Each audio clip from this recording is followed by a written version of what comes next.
बिस्मिल्लाहिर्रहमानिर्रहीम। Welcome to my channel. इस channel को ज़रूर सब्सक्राइब कर लें ताकि आपको इंफॉर्मेटिव वीडियोस मिलती रहें। दिल की सेहत चाहते हैं तो सब्ज़ चाय पिएं। सब्ज़ चाय कंधे से कोहनी तक शरीयान को 30 मिनट के अंदर अंदर 4% तक चौड़ा करती है, जिससे खून में हल्के या लोथड़े बनने का खतरा कम हो जाता है।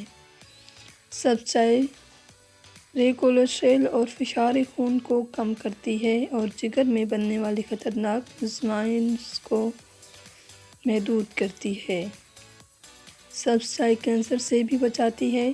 तहकीक के मुताबिक दिन में 4 कप चाय तंबाकू नोशी करने वाले अफराद को खुलियों को पहुंचने वाले नुकसान से बचाती है, जो बाद अज़ां कैंसर में बदल सकता है।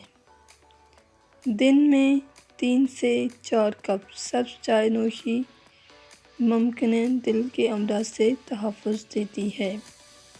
अगर आपको हमारी ये वीडियो पसंद आई हो तो इसको लाइक कर दें और आपने हमारे चैनल अभी तक सब्सक्राइब नहीं किया तो उसको सब्सक्राइब कर दें।